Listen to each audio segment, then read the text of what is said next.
El Consejo Económico y Social de la Ciudad de México, el Comité Científico para la Reconstrucción y Futuro de la Ciudad de México, la Universidad Nacional Autónoma de México, Facultad de Estudios Superiores Iztacala, presentan la capacitación en línea para profesionales de la salud mental, adopción de un modelo de planeación sistémica y o estratégica para la construcción de protocolos de reacción relacionados con el impacto emocional en la población y el estrés postraumático. Pues bienvenidos a nuestra última sesión. Hoy hablaremos del protocolo completo para atención del estrés postraumático. Primero hablaremos del programa para los adultos, después hablaremos para niños y cerraremos la segunda parte de la sesión hablando de una de las cuestiones más asociadas a trauma que tiene que ver con sintomatología depresiva y resiliencia. La que sigue, por favor.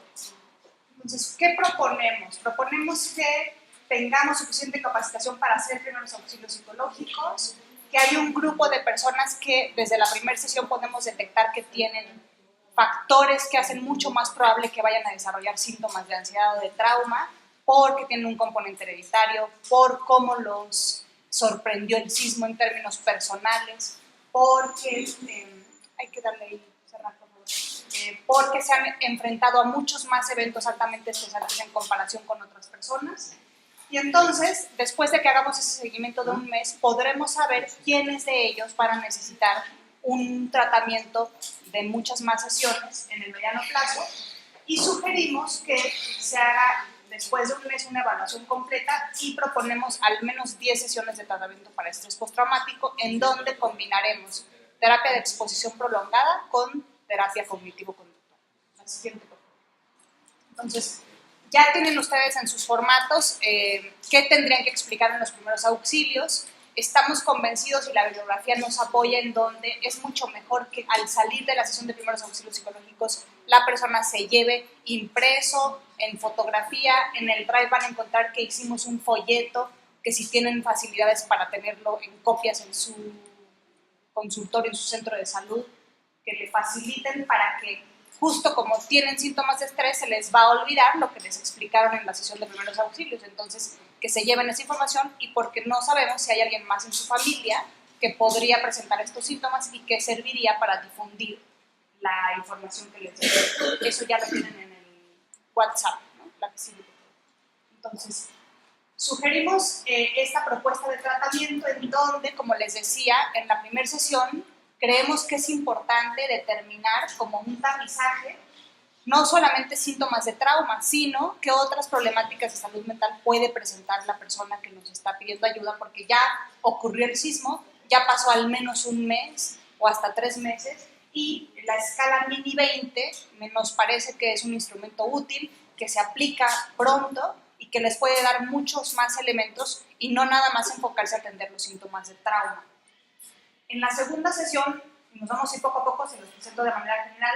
Estamos sugiriendo que se expliquen uno por uno los síntomas de estrés postraumático y, si hay tiempo, que ustedes expliquen en qué consiste el modelo de terapia de exposición, que lo vamos a revisar hoy, que dejen como tarea leer el folleto o la foto que les dieron, que les dejen un primer ejercicio de respiración y, si logran revisar el modelo de terapia de exposición, que repasen el modelo en su casa.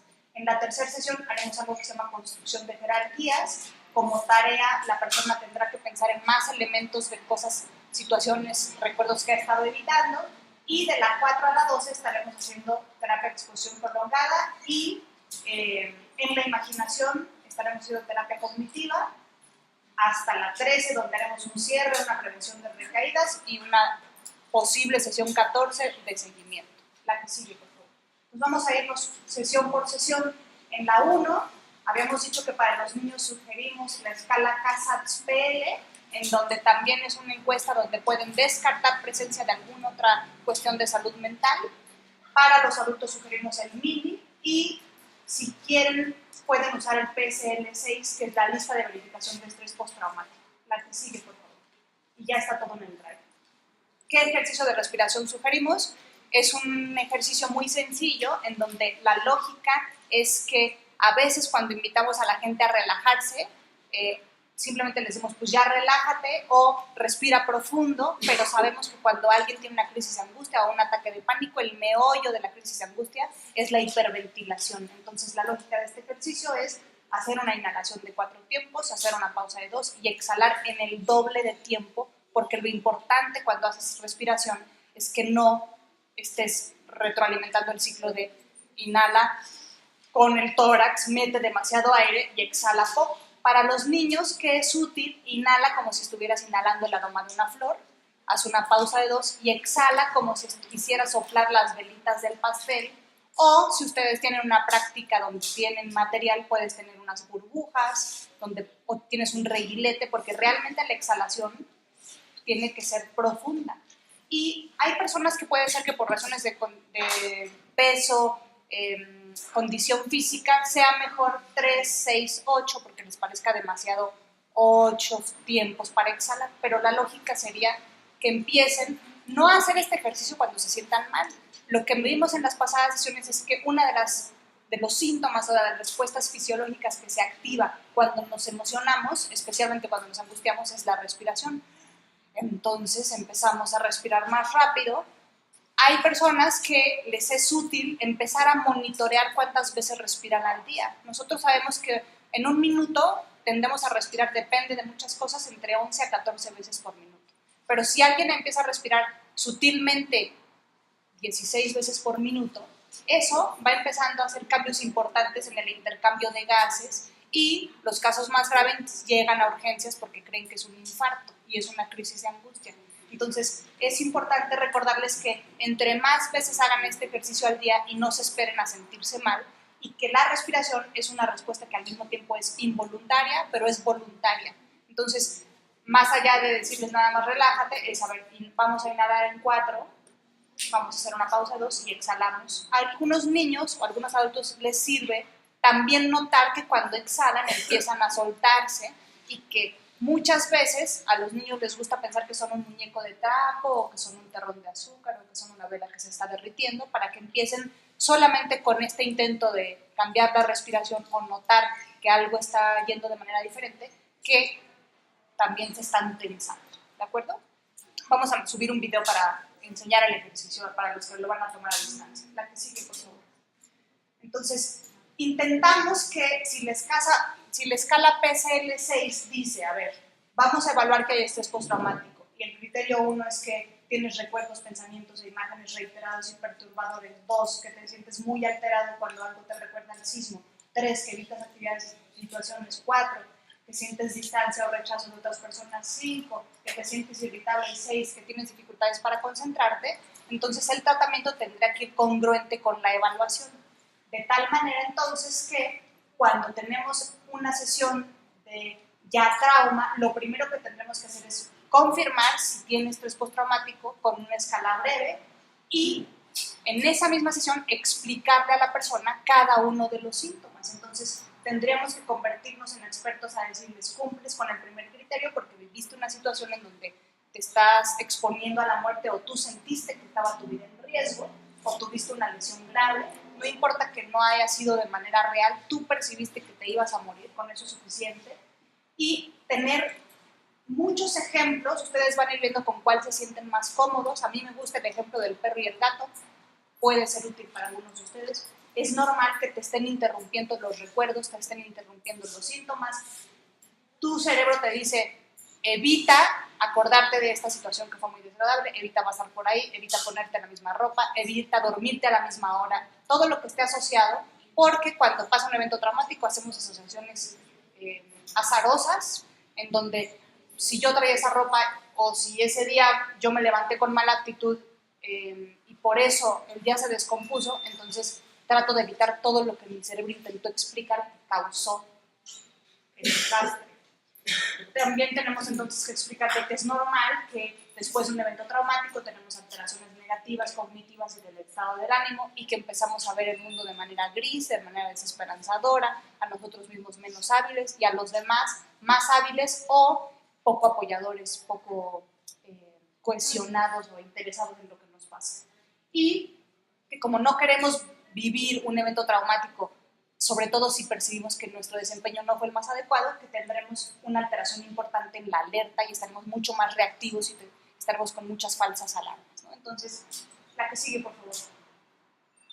Hay que explicarle uno por uno los síntomas y hay que recordarle a las personas que no es necesario que presenten todos los síntomas, sino que hay algunas personas que solamente síntomas de evitación, otros de alteraciones negativas, otros de intrusión, etc. Y que si ya pasó un mes, 3 meses o muchos años, la hipótesis de que esto se va a quitar con el tiempo no es la más adecuada y que ellos pueden beneficiarse de una atención breve, muy enfocada a aprender habilidades más que en una terapia basada en el desahogo. La que sigue, por favor. Entonces, nos gusta explicarles a las personas a través de esta línea del tiempo que cuando nosotros tenemos eventos altamente estresantes, entonces puede ser, voy a aprovechar la pizarrón, en donde yo ya de pequeño tuve un abuso sexual en la infancia, después me cambié de casa 3 o 4 veces, después mi mamá murió y de pronto llega el sismo.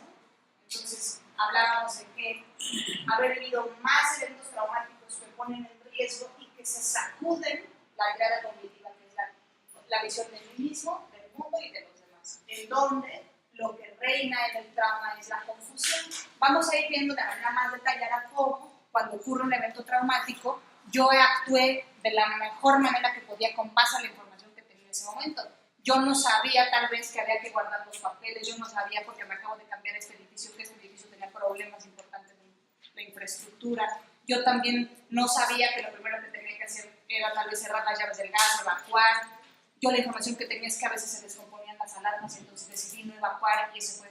Yo hice lo mejor que pude con base a la información que yo tenía. Pero en perspectiva probablemente voy a confundirme y voy a pensar, lo debí de haber hecho mejor, lo hice mal, no soy confiable. También puedo empezar a pensar, las demás personas solamente vieron por ellos mismos, los vecinos no me apoyaron, me abandonaron, mi familia no se dio cuenta de cómo estoy pasándola de mal y al principio estuve muy presente, pero ahora que no tengo donde vivir, que no tengo donde trabajar, se han olvidado de mí. Y sin duda, después de haber vivido tantos eventos estresantes, yo me voy creando una teoría de que si a mí me pasan todas estas cosas, seguramente el futuro para mí no es promisorio. Entonces, gráficamente a algunas personas les sirve y es importante intentar hacer una secuencia temporal, primero de los eventos que han ido catalizando, que yo esté más vulnerable a presentar síntomas de trauma, y hacer una énfasis en las distorsiones cognitivas, que es cuando pasa, por ejemplo, un evento de abuso sexual, es muy difícil que un niño concluya, yo no fui responsable, yo no hice nada para crear esto, hice lo que pude, que es que no sabía si decirle a mi mamá no y no lo denuncié, y después cuando lo denuncié no me creyeron, pero yo fui valiente, salí adelante, si mi familia no me apoyó, tampoco los puedo responsabilizar porque no sabían qué hacer, porque era un tío, no sabía si correcto o no, pero yo soy una persona valiosa, el futuro es promisorio y en general la gente te apoya. Cuando nos tuvimos que cambiar 3 veces de casa porque tal vez mi papá cumplió 40 años y ya era difícil que se volviera a colocar, lo mejor sería que esa persona llegara a la conclusión de somos una familia llena de fortalezas, la situación económica es complicada, logramos salir adelante, y luego viene el sismo, pero desafortunadamente no siempre llegamos a esas conclusiones. Entonces, a lo largo de los eventos o de las pérdidas muy estresantes, las personas empezamos a tener, los de terapia cognitiva dirían, distorsiones cognitivas, que son siempre nos pasan a nosotros las cosas malas, nosotros tenemos la mala suerte, nosotros no somos tan hábiles como otras familias, yo le traigo la mala vibra a mi familia y si va a pasar algo malo nos va a pasar a nosotros, etc. Entonces, vamos construyendo una teoría de cómo para mí el mundo no es justo, yo no soy muy hábil, la gente no me ayuda, el país no me presenta oportunidades, que tampoco está tan distorsionada su visión, pero sí empieza uno a sesgar y a volverse mucho más pesimista, mucho más, desde el punto de vista de la ansiedad, menos emprendedor, se arriesga menos porque es mucho más probable que falles, que las cosas salgan mal y que no busques, ¿no? Entonces, empecemos a nada más notar que las personas, a partir de lo que han vivido y con el último evento altamente estresante, consolidan una teoría que muchas de las veces tiene al menos pincelazos de distorsión de la realidad de ellos mismos del futuro. La que sigue, por favor. Entonces, esta es la explicación de cómo funciona una terapia de exposición prolongada. Quiero que alguno de ustedes piense, y si me pueden dar algún ejemplo, de algún miedo muy intenso que hayan tenido y que hayan superado.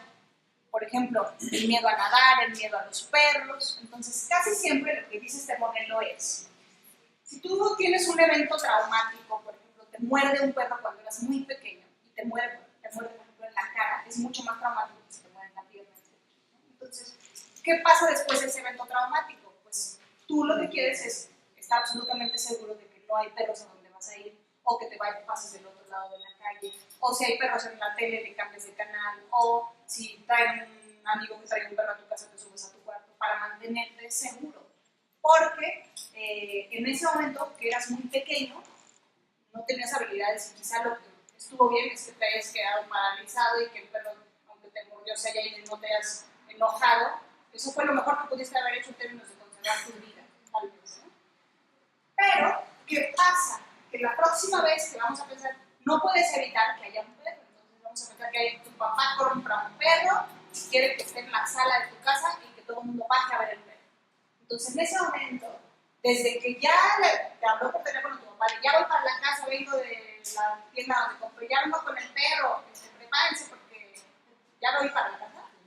Entonces, empiezas a subir los niveles de ansiedad y empiezas a pensar, me voy a sentir mal, va a ser horrible, no me van a dar permiso de que me suba, voy a tener que aguantar. Entonces, empieza a subir la ansiedad, del 1 al 10, digamos, pero cuando estás frente al perro, logras, en esta lucha de me quedo o no me quedo, empieza a subir tu latido cardíaco, tu sudoración, baja tu temperatura, sientes terror porque no fue un chihuahueño, fue un gran danés, entonces llega el perro a tu casa y en ese pico de pánico, cuando está el perro frente a ti, te empieza a oler y ya sabes que los perros huelen el miedo y no se tiene que dar cuenta y tú estás aterrorizado.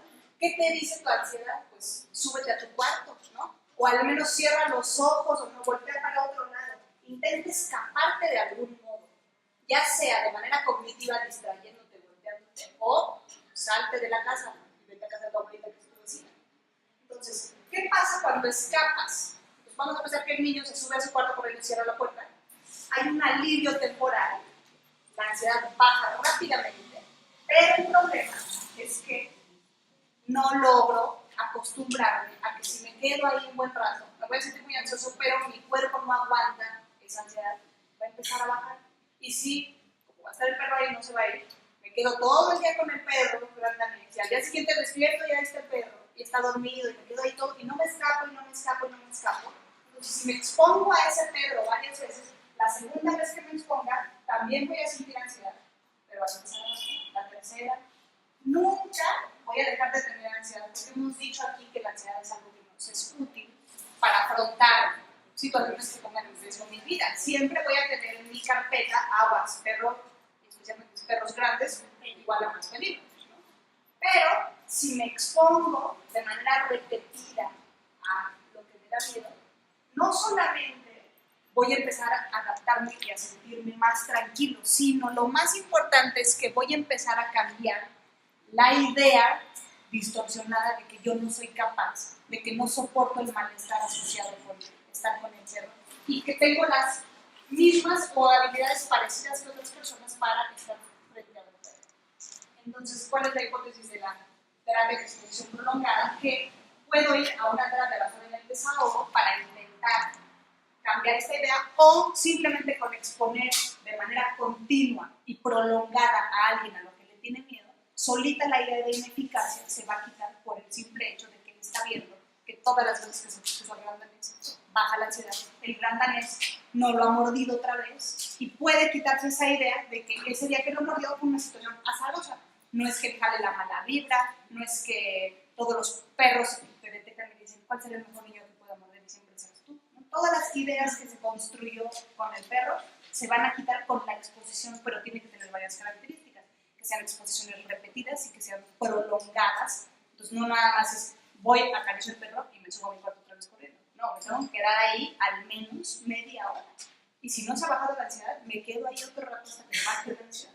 Porque si no, estoy otra vez escapando, baja la ansiedad, pero no logro habituarme o acostumbrarme.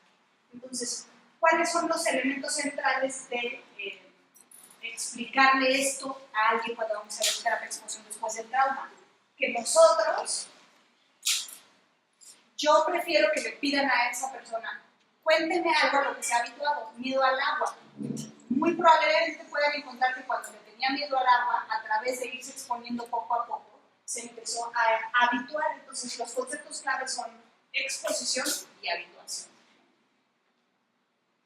Habituarse, algunos niños prefieren acostumbrarse, ¿no? Yo también a veces les digo, hay ocasiones en donde vamos a un lugar en donde hace mucho calor o especialmente huelen, no sé, puede ser que tengan un aromatizante de vainilla muy intenso o al contrario, que es un olor muy desagradable. La memoria olfativa es una de las más difíciles de descondicionar. Pero si yo hubiera puesto aquí un aromatizante de vainilla muy intenso y que hubiera podido mantener la intensidad del olor las 3 sesiones, probablemente la primera sesión hubieran dicho, ¿qué onda con su olor de vainilla? Está muy apestoso, huele mi ropa, es una molestia. Pero en la segunda sesión, si traen a un amigo, ustedes dirán, tal vez su amigo les dirá, ¿qué onda con el olor de vainilla? Y ustedes ya se acostumbraron en la segunda y en la tercera y en la cuarta y en la quinta, ¿no? Solamente cuando les es nuevo. Pero si ustedes desde la primera sesión les molesta tanto el olor de vainilla que se ponen un cubrebocas y todas las sesiones vienen con el cubrebocas, nunca se van a habituar a la presencia de ese aroma. Entonces, es mucho más fácil preguntarle a la persona, ¿a qué le has tenido miedo? Cuéntame cómo tú solito fuiste superando ese miedo, que introducir un ejemplo propio. Porque si nos, la tentación sería, te voy a contar cómo se me quitó a mí el miedo al nadar, al agua, a los payasos, a la oscuridad, etc. Entonces, lo que queremos intentar de transmitir a la persona es, tú ya has logrado usar terapia de exposición para ti mismo y te ha funcionado, y lo único que vamos a hacer esta vez es usar la misma metodología, pero para el estrés postraumático que tienes después del desastre natural, confiando en que tú ya tienes las habilidades y yo voy a fungir como el que te acompaña y te guía. Tal vez algunas personas van a contar, pues sí, mi papá me expuso a la fuerza y vamos a explicarle, bueno, la diferencia ahora va a ser que nadie te va a forzar, no te vamos a meter, como decíamos la vez pasada, a una sala llena de tarántulas y que en una hora esperemos que se te quite el miedo. Va a ser una exposición sí repetida, sí sostenida, de una duración al menos de media hora, pero tú y yo vamos a ir negociando a qué te vas a ir exponiendo cada semana, ¿de acuerdo? Ahora, ¿qué pasa con el desastre natural? No vamos a exponerte a otro desastre natural. A lo que te vamos a exponer es al recuerdo del desastre natural.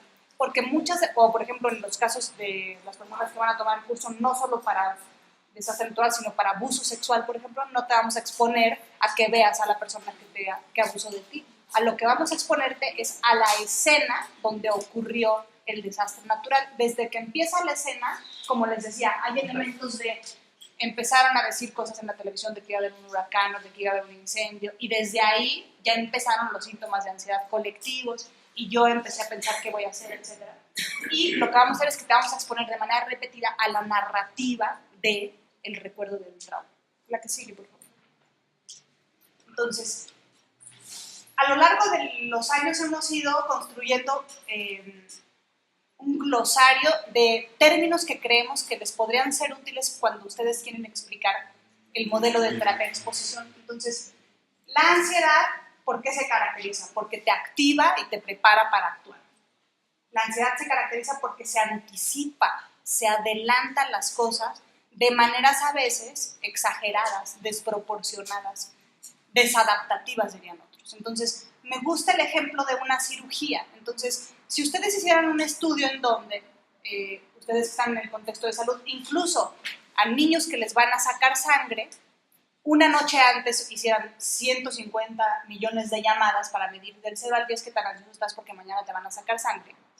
Cada niño, con base a su herencia, con base a su crianza, con base a los eventos estresantes que ha tenido en la vida, tal vez es la primera vez que le sacan sangre, nadie en su casa le ha dicho nada sobre el estudio, y tal vez les diga una noche antes, pues del 0 al 10, pues como 2, porque nada más lo que me preocupa es que me tengo que levantar temprano y que dijeron que no tengo que desayunar, pero si es un niño que su mamá ya le explicó, su papá, que le van a sacar sangre, que le van a meter una aguja, que va a doler, pero que se tiene que aguantar, y que hay personas que se desmayan, pero que no se preocupen, que su mamá va a llevar un buen naranja, etc.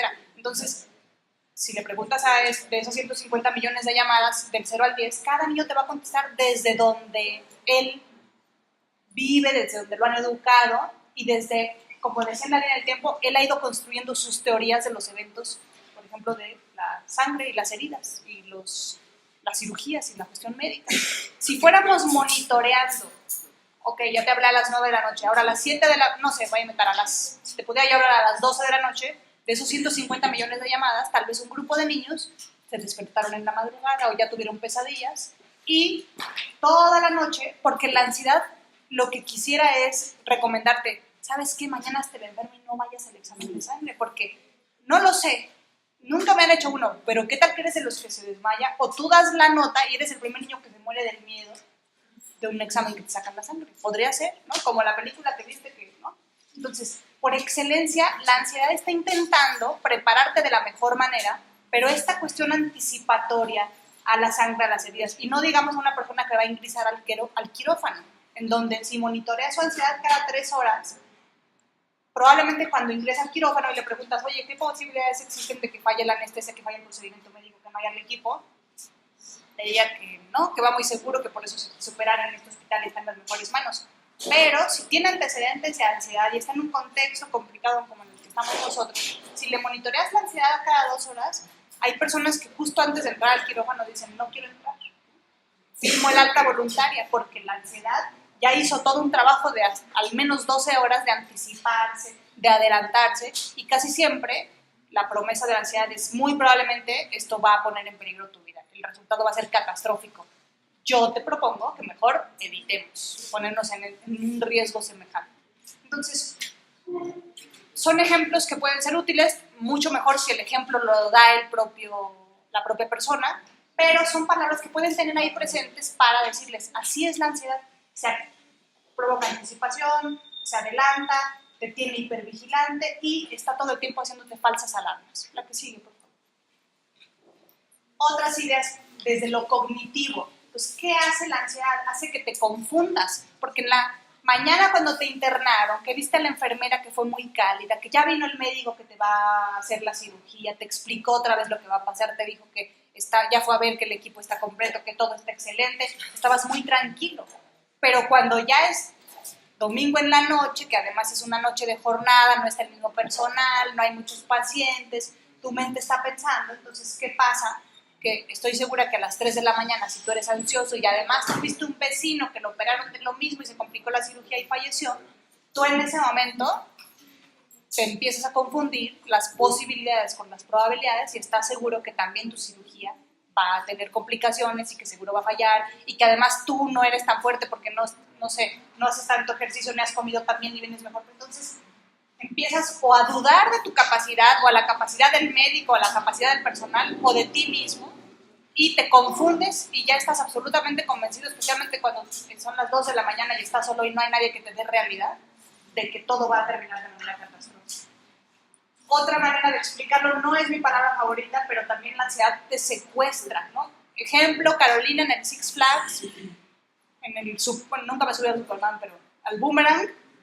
Cuando yo estoy arriba del Boomerang, no quiero ni que me hablen, ¿no? Porque alguien está tratando de distraerme de, a ver, tranquila, o me dicen, mira, ya se ve a lo lejos el Colegio de México y el Superama, y yo lo que estoy haciendo en Superama es, no me hables, ¿no? Porque es como si yo nada más quisiera, o quisiera decirles, ahorita nada más estoy preocupada en sobrevivir a este juego, o sea, tú estás con Superama y con la vista, yo estoy jugándome la vida, ¿no? Entonces, la ansiedad por excelencia hace que tengas esta visión del túnel en donde yo nada más quiero estar escuchando si según yo truena más el juego o no, porque a veces es como que hace un sonidito el juego de que pasa como 3 y ahora sí te sueltan y yo quiero estar hipervigilante en que según yo estoy controlando que el operador esté apretando bien el botón, que no truene el juego, que estoy revisando si el cinturón si se agarró bien o no, porque yo vi un video donde una vez salieron volando, ¿no? Entonces, yo estoy ahí secuestrada por mi ansiedad y les digo, no se diga si estoy a las 3 de la mañana, ¿no? Sola en un hospital donde además nos dejaron que se quedara mi familia. ¿Qué otras cosas hace la ansiedad? Que está rumiando, entonces que puedo pasar horas y horas y horas, toda la noche pensando en todo lo que se puede complicar, del desastre, del juego, de que me van a sacar sangre. La ansiedad también hace algo que se llama atención selectiva, que es, a ver, Carolina, objetivamente ya vino a hablar contigo el médico, la enfermera, ya fuiste, tal vez voy a exagerar, ya fuiste tú a ver el quirófano y viste que hay condiciones, que hay una planta de luz por si se va la luz y se apagan las luces, que hay un anestesiólogo listo por si el que tenía que llegar no llega, todo está controlado. Pero mi ansiedad me dice, sí, pero no hemos pensado que qué tal, que pasa, no sé, que tiemble ese día y que tienen que evacuar el hospital. No voy a ser como el médico del video, que él sí se quedó y que los demás del equipo se salieron. Entonces, obviamente, si la ansiedad cree que el mundo es peligroso, que yo soy vulnerable, jala cualquier evidencia para su molino y está atenta a cualquier detalle que sostenga la hipótesis de que esta cirugía va a acabar mal y que lo mejor que puedo hacer es alta voluntad, ¿de acuerdo? Entonces, atiende selectivamente los detalles, te interrumpe todo el tiempo, no te deja hacer las cosas que te gustan, te interrumpe en forma de recuerdos, te interrumpe en forma de pensamientos, te interrumpen los síntomas, etc. Y bueno, dos conceptos que me parecen importantes es que la ansiedad es una cuestión invisible y es una cuestión internalizada y que eso impide que se detecte tempranamente. La que sigue, por favor. Entonces, ¿qué se hace en la sesión? Recordemos, vamos a recordar un poco el orden. Entonces, en la primera sesión explicamos cuáles son todos los síntomas de trauma, explicamos qué es la ansiedad. Si nos da tiempo, intentamos explicar el modelo, nosotros proponemos ese dibujito de conceptos clave, habituación y evitación, el pico de pánico, las conductas de escape. El escape es bueno en la manera inmediata, pero en el largo plazo lo que hace es que impacte incluso mi autoconcepto, refuerza esta visión distorsionada de la entrada cognitiva y ya que entonces le expliqué o le intenté transmitir el mensaje de ¿qué crees? La única manera de que se te quite el miedo o que se te quiten las pesadillas o que se te quiten estos síntomas de intrusión va a ser repasar una y otra vez lo que pasó en el temblor, que no se lo has querido contar a nadie, que no lo quieres recordar, que le dijiste a tus familiares, yo nunca más vuelvo a hablar de eso. Cuando estás durante el día lo recuerdas, haces intentos muy importantes y logras a veces olvidarlo o distraerte de eso y además lo que has estado haciendo es que no pasas por ese lugar, no has regresado al lugar por tus cosas. Si hay posibilidades de estar en casa de la tía que es en un piso alto en comparación con la otra tía que es en un piso bajo, solamente has ido a los pisos bajos, etcétera, pues parece ser que con base a eso el tratamiento es que te expongas en dos vías, en la imaginación al recuerdo y en vivo a todos los estímulos asociados. Entonces, intentaremos empezar a construir algo que se llama jerarquía de las conductas de evitación, en donde hay una escalera, algunos hablan de la escalera del miedo, que hay del 0 al 10, y vamos a ir pensando de manera muy detallada toda una sesión qué has estado evitando durante el último mes, o durante los últimos meses, o durante los últimos años, puede ser, ¿no? Pensemos en otro ejemplo.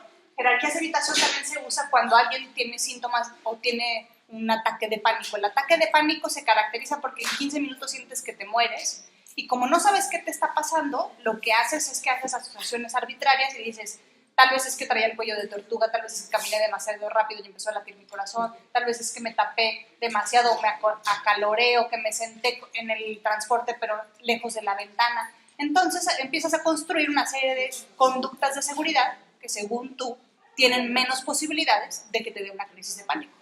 Entonces, 0, pues es estar en mi casa, destapado, en el día, con mi familia presente. Eso no me da nada de ansiedad. 1 es cuando mi mamá me dice, oye, ¿qué crees? Mañana me toca trabajar y me toca doble jornada, entonces te vas a quedar con tu hermano todo el día.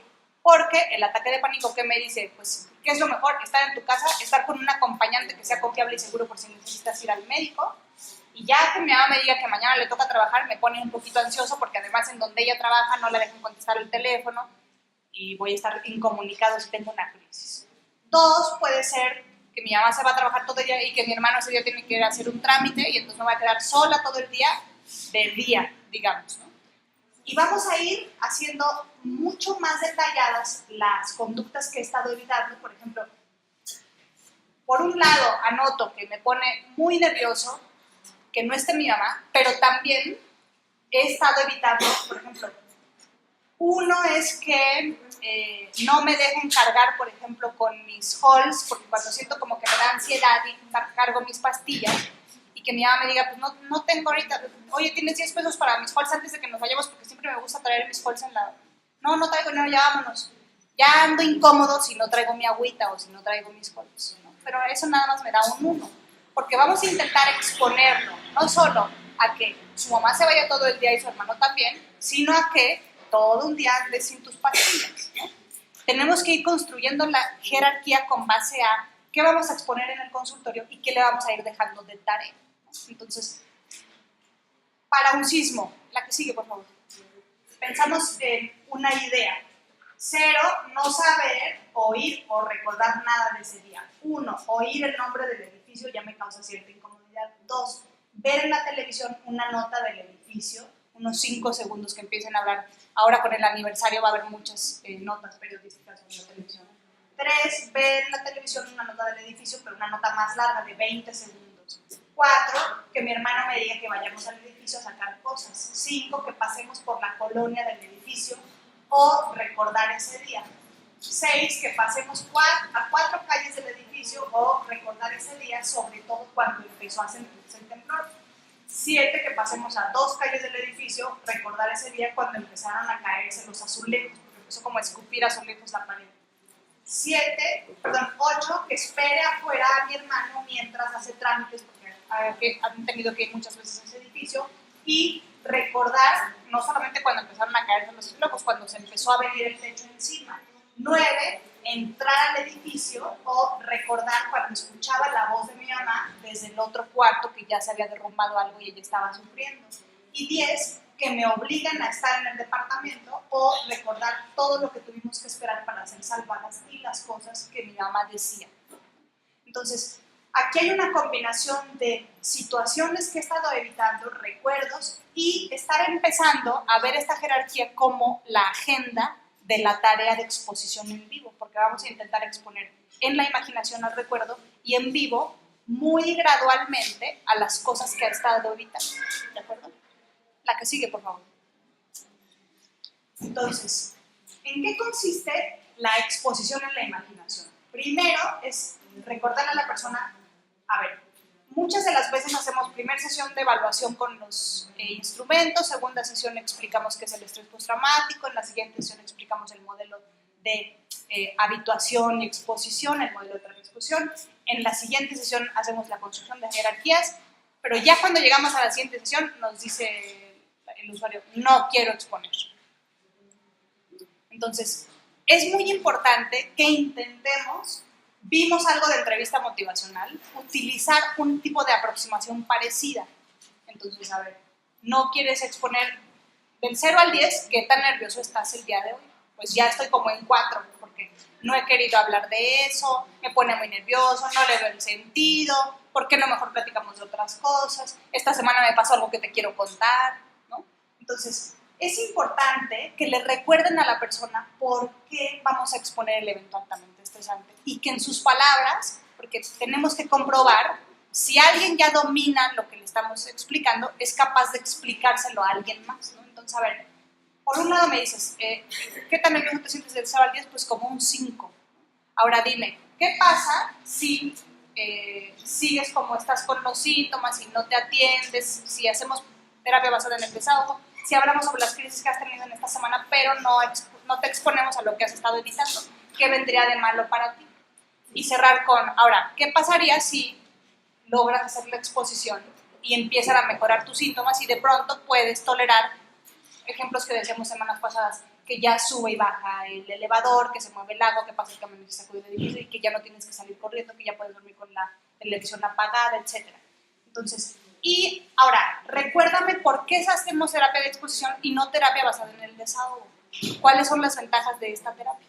Muy probablemente, especialmente en casos muy graves de abuso sexual, por ejemplo, el recuerdo, evidentemente que es muy desagradable y muy doloroso, pero hay que tener muy presente que vamos a revisitar la experiencia no va a volver a ocurrir y que los recuerdos no son malos, los recuerdos no matan, los recuerdos no te ponen en riesgo.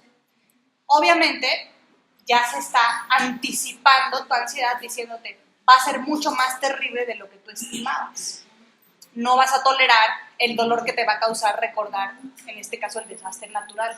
Todo lo que te estuvo diciendo, por ejemplo, vamos a pensar que en este caso su mamá falleció y estuvo escuchándola 1 hora, 2, 6, 12 horas, escuchando los lamentos, escuchando que ella se despidió de los familiares, escuchando que ella le encargó varias cosas importantes, escuchando sus reflexiones, viendo delante la muerte. Entonces, ¿quién va a querer repasar eso? Es muy doloroso. Sin embargo, la hipótesis de la que hablábamos la semana pasada es que parece ser que como fue tan doloroso y el efecto que tuvo fue tan intenso que esa persona lo que hizo fue evitarlo y sigue soñando con su mamá porque no ha tenido la oportunidad de desmenuzarlo y como un closet, cada vez que salía ese recuerdo, esa persona trataba de meter rápidamente el recuerdo, forzar el closet a que se cerrara y la mejor manera es abrir ese closet, sacar todo lo que hay ahí y acomodarlo, pero va a ser muy cansado y va a ser doloroso, va a tener que deshacer de algunas cosas no va a saber dónde ponerlas, etc. Entonces,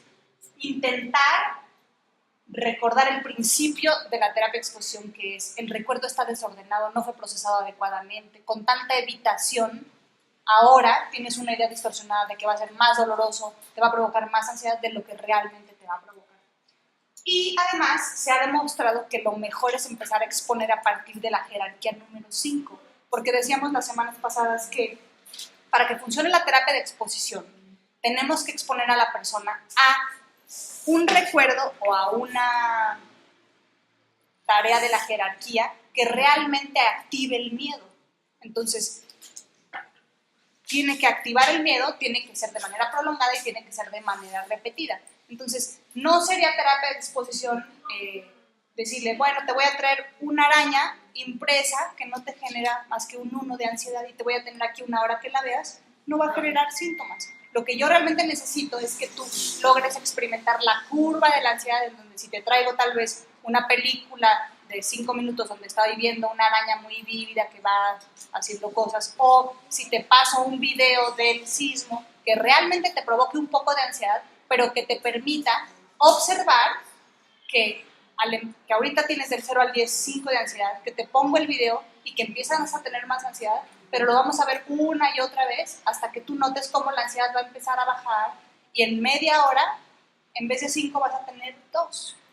¿Qué es lo ideal? Entonces, hay algo que se llaman unidades subjetivas de ansiedad, que es esto, ¿cuánto sientes de ansiedad del 0 al 10? ¿No?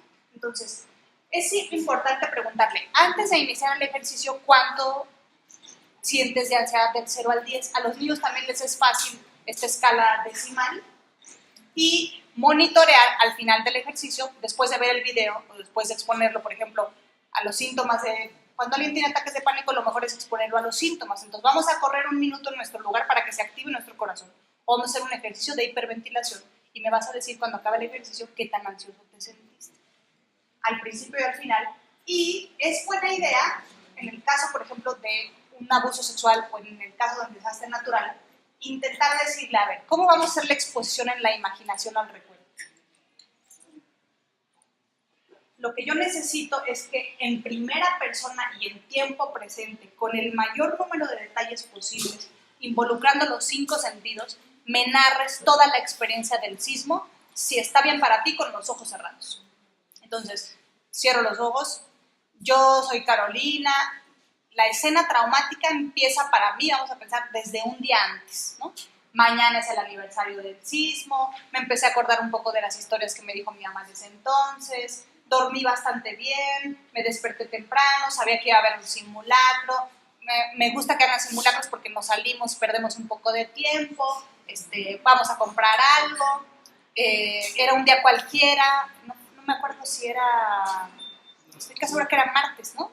Martes, yo iba a tomar una clase, hicimos el simulacro, nos salimos, todo bien, nos fumamos un cigarro, regresamos y después cerca de pasadas la 1 de la tarde se escucha la alarma sísmica, estábamos un poco sorprendidos porque pensamos se confundieron, ya hubo el simulacro en la mañana, pero de pronto empezamos a sentir un movimiento trepidatorio y era mucho más difícil de creer porque ya había habido un simulacro, porque era el día, pero tardamos como 3 segundos en darnos cuenta efectivamente que está temblando, además es un temblor muy intenso. Me empecé a asustar porque nunca había estado en ese lugar y visto cómo las puertas iban de un arriba para abajo, se estaban sacudiendo. Yo donde estaba tomando mi clase se cayó la mampara, la cámara donde estaban filmando se cayó, todo el mundo estábamos muy nerviosos, empezamos a preguntarnos si estaba temblando tan fuerte aquí, seguramente en la Ciudad de México estaban pasando cosas muy importantes. Entonces, me acuerdo, la mayor cantidad de detalles posibles. Me acuerdo que empecé a oír que alguien gritaba, pero no quise voltear. Primero nos ubicaron en una explanada, estábamos muy nerviosos, no había señal del celular. Yo estaba pensando qué estará pasando con mi hija, estarán evacuando las escuelas, es una hora en donde todavía están adentro. Toda la facultad estaba en silencio, estábamos oyendo la voz del megáfono, cerraron la facultad, teníamos que estar todos ahí. Entonces, lo ideal sería que nos narre desde que empieza la escena hasta que termina con el mayor número de detalles posibles. Obviamente yo les conté una escena que no implicó riesgo para la vida, ¿no? Pero intentar que la persona realmente, así como les decía yo, en el ataque de pánico quieres que sienta los síntomas porque lo pones a correr un minuto en su lugar, o lo pones a hiperventilar, o lo pones a que en una silla empiece a girar para que siente el mareo cuando le da ataque de pánico. Lo que estás intentando es que vuelva a vivir la experiencia en su imaginación. Esa es la lógica. Ahora, la exposición termina cuando los niveles de ansiedad llegan a la mitad -1. Entonces, si en la primera sesión de exposición tiene del 0 al 10, 5, se esperaría que 5 entre 2 menos 1, ¿cuánto es? Como 1.5 más o menos. Entonces, si nos relata la escena y el primer relato, casi siempre es el más largo, toma 10 o 12 minutos, que al final del relato le volvemos a preguntar ¿cuánto sientes ansiedad? Yo siento como un 4, que lo conté una sola vez. No podemos terminar la sesión si se va en 4, porque para que realmente probemos que en la primera sesión llegó hasta 5 y al final nos vuelve a contar ese mismo relato una segunda vez y tal vez baje mucho más rápido, 2 y tal vez hasta una tercera vez donde llegue a un 1.5. Ahí termina la sesión de exposición. La primera sesión de exposición hay que estar preparados porque no siempre pasa tan rápido la ansiedad y no es ético decir, bueno, nada más me contaste una vez, te quedaste 4, nos vemos la semana próxima. Porque lo que le queremos demostrar es que si lo expongo varias veces y de manera prolongada, él poco a poco ella se va a empezar a sentir más tranquilo, ¿de acuerdo? Y no lo podemos dejar activado, ¿de acuerdo? ¿Qué se hace? El tratamiento original en Estados Unidos, esta sesión, ahora muchas personas tienen celular, la grabas en el teléfono y como tarea le pides que escuche el relato una vez al día para que se active la ansiedad y baje. O sea, ¿y qué se hace? Bueno, entonces, ¿qué pasa? Nos cuenta el relato, depende de qué tan largo sea el relato, porque, por ejemplo, relatos de personas que han vivido secuestros o que han vivido abuso sexual, puede ser que un relato dure una sola hora. Y a veces hay que dejar en la agenda tiempo para que no sea una sesión de 60 minutos, que sea de 90 minutos, porque después de que te cuente el relato hay que procesar la experiencia. Entonces, a ver, hay que preguntarle, ya me narraste todo el evento traumático, ahora quiero que me digas cómo te sentiste, hubo momentos de la escena donde te sentiste, porque si yo tuviera conectado cables de biorretroalimentación biológica hubiera podido notar que subía tu latido cardíaco, bajaba tu temperatura, subía la saturación cuando recordaba ciertos momentos del relato.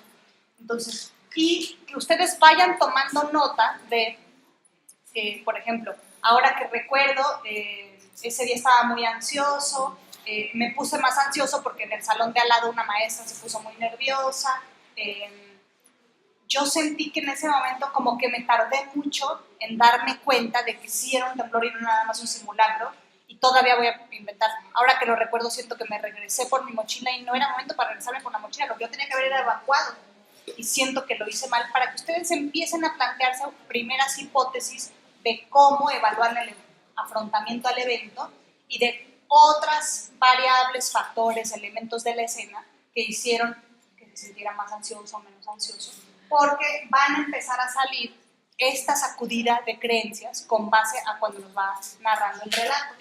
Y que en la sesión donde ya hicimos la primera exposición dejemos de tarea, junto con la persona, el usuario, el paciente, una exposición que podría hacer al menos una vez al día, en donde otra vez tiene que ser exposición repetida, exposición prolongada. Entonces, a ver, ¿qué podrías hacer esta semana de tarea que te recuerde ese evento? Tal vez, por ejemplo, para este alumno sea ir al salón donde no ha vuelto después del temblor. Si es un 5, tendrías que ir todos los días y tener la posibilidad de quedarte una hora en ese lugar.